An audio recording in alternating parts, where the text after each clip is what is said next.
월요일 새벽기도회에 오신 여러분들을 주님의 이름으로 환영합니다. 오늘 우리에게 주시는 하나님의 말씀은 구약성경 사무엘하 21장 1절부터 14절까지의 말씀입니다. 사무엘하 21장 1절부터 14절까지의 말씀을 봉독하도록 하겠습니다. 다윗의 시대에 해를 거듭하여 3년 기근이 있으므로 다윗이 여호와 앞에 간구하매 여호와께서 이르시되 이는 사울과 피를 흘린 그의 집으로 말미암음이니 그가 기브온 사람을 죽였음이니라 하시니라. 기브온 사람은 이스라엘 족속이 아니요 그들은 아모리 사람 중에서 남은 자라. 이스라엘 족속들이 전에 그들에게 맹세하였거늘 사울이 이스라엘과 유다 족속을 위하여 열심히 있으므로 그들을 죽이고자 하였더라. 이에 왕이 기브온 사람을 불러 그들에게 물으니라. 다윗이 그들에게 묻되 내가 너희를 위하여 어떻게 하랴?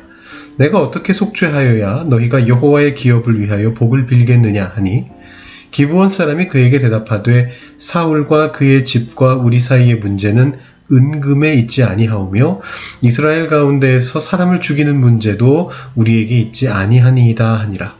왕이 이르되 너희가 말하는 대로 시행하리라.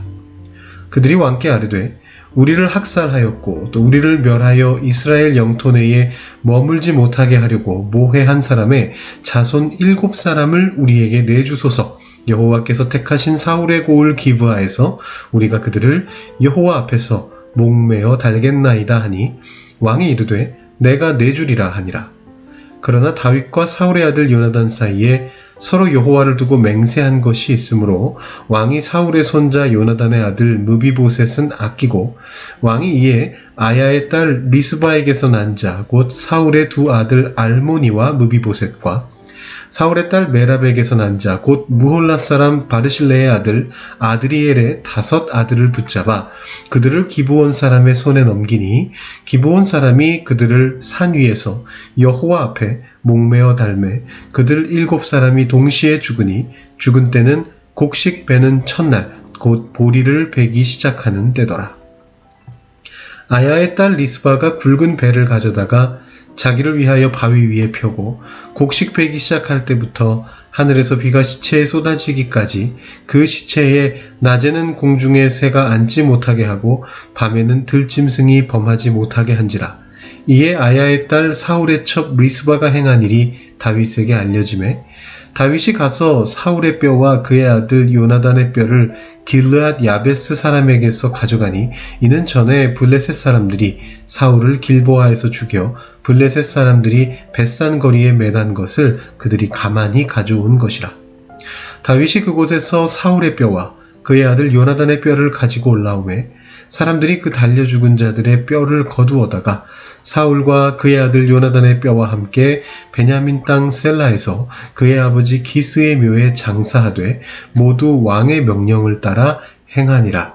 그 후에야 하나님이 그 땅을 위한 기도를 들으시니라. 아멘.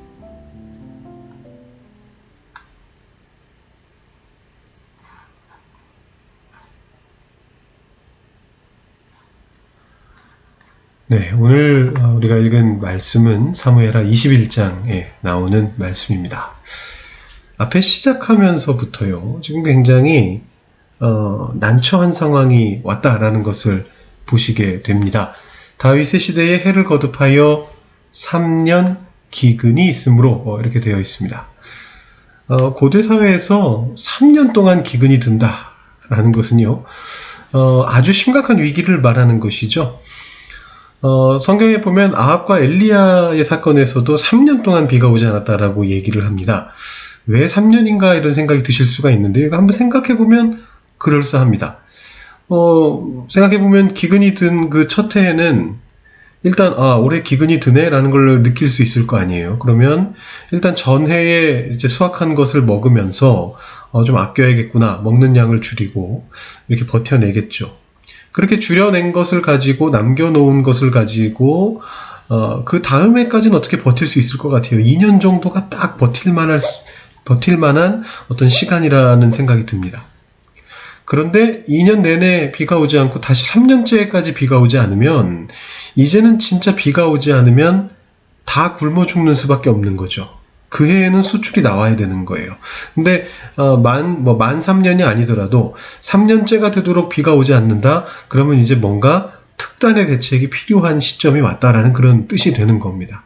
그러니까 이제 여기서 3년 기근이 있다라는 말이 생기니까 다윗이 거기에 대해서 대처하기 위해서 하나님께 나가죠.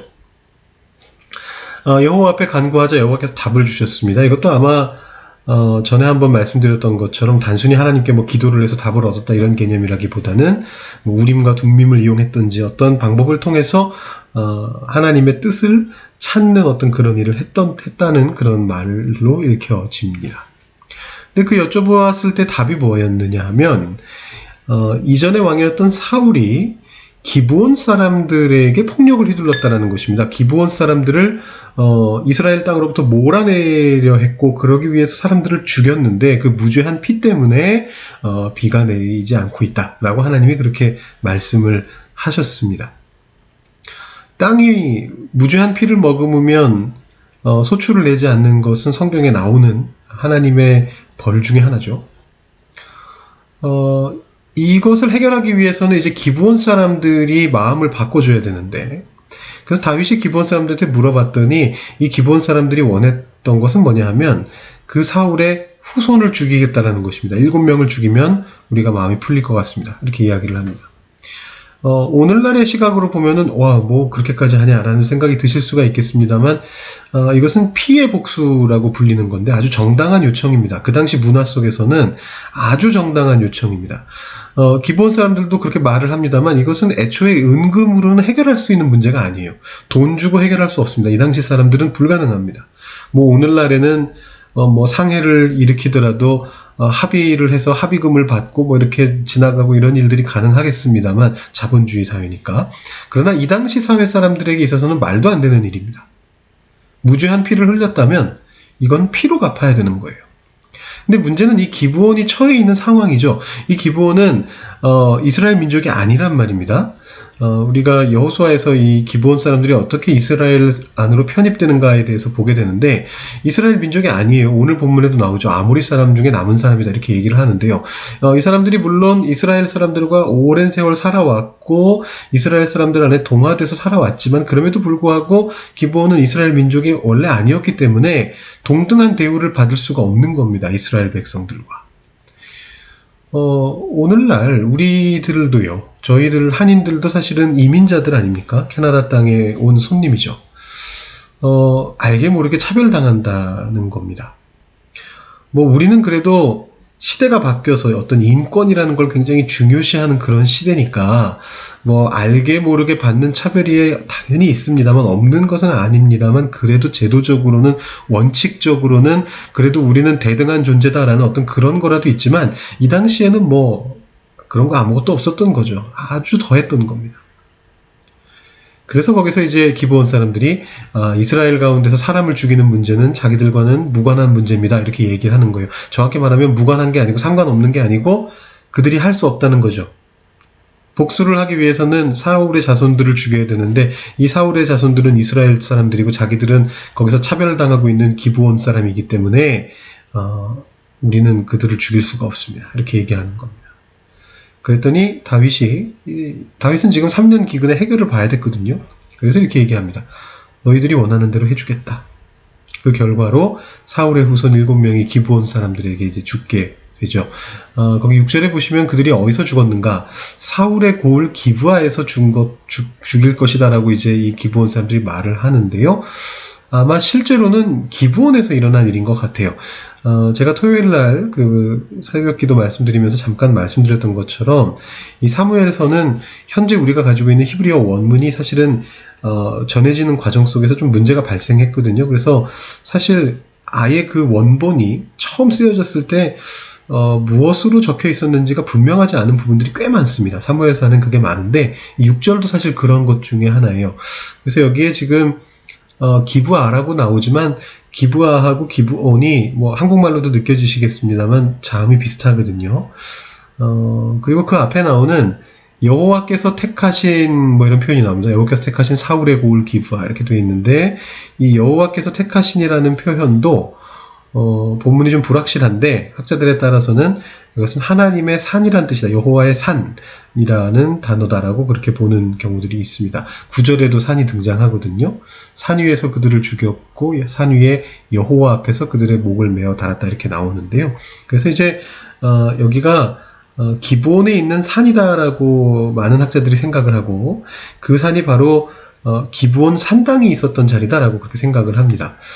솔로몬도 즉위 후에 기브온 산당에 갔잖아요. 그래서 거기에서 삼천번제를 드리고 이제 하나님을 보게 되는데, 그러니까 이 다윗 시대에 아직 성전을 짓기 전에는 기브온 산당이 하나님을 예배하고 하나님께 뜻을 묻는 대표적인 예배 장소였던 거죠. 그러니까 다윗도 사실은 지금 기브온에 가서 이 기브온 산당에서 하나님께 물었던 것이고, 그 결과 기브온 사람들이 이런 일들을 해야 됩니다라고 얘기하는 것이고, 그곳에서 여호와 앞에서라는 표현이 있잖아요.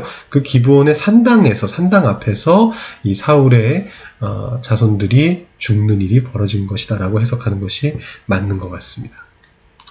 이렇게 해석을 해놓고 나서 보니까 조금 문제가 있습니다. 그게 뭐냐 하면 이 일이 언제 일어났느냐라는 겁니다. 1절에 보시면 다윗의 시대에 라고 되어 있거든요. 다윗의 시대라고 하는 건 사실은 어떤 특정한 시점을 얘기하는 게 아니잖아요. 다윗의 통치가 40년이 있었는데 이 다윗의 40년 통치 가운데 어느 시점을 얘기하는 것이냐.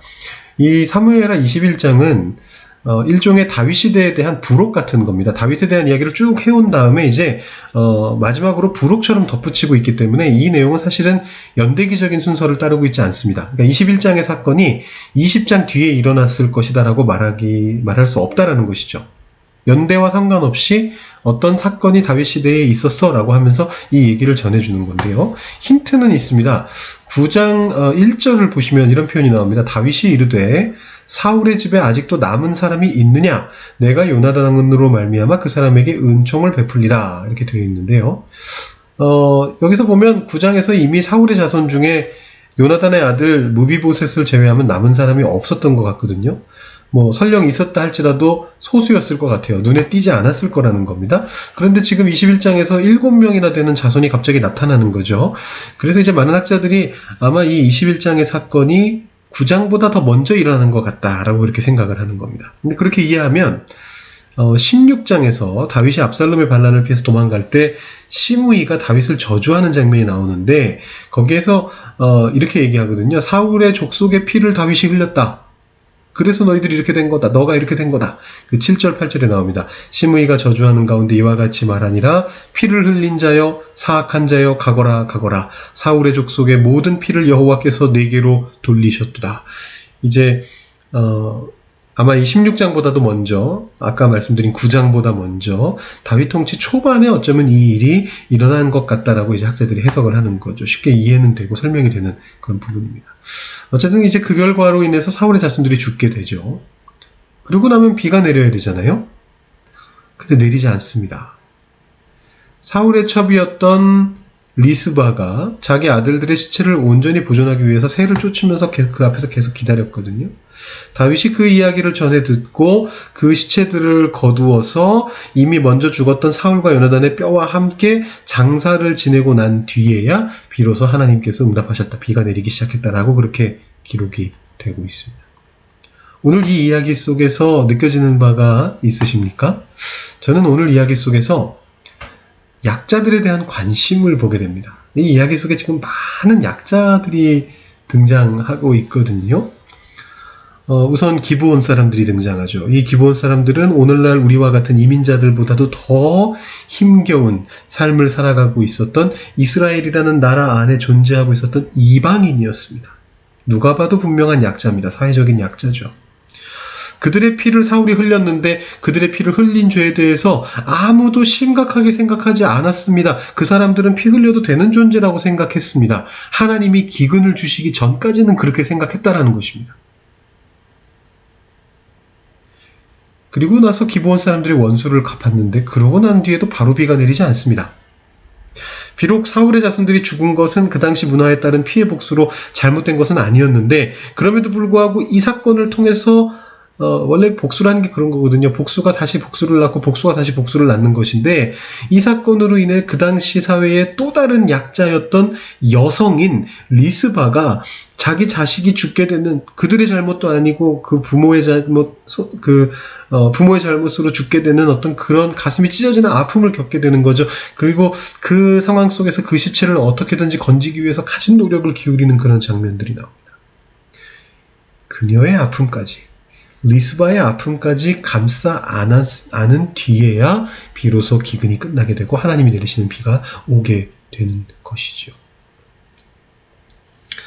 어제 김요한 목사님께서 3부 예배 설교 말씀에서 하셨던 것처럼 이름 모를 수없이 많은 사람들이 존재합니다.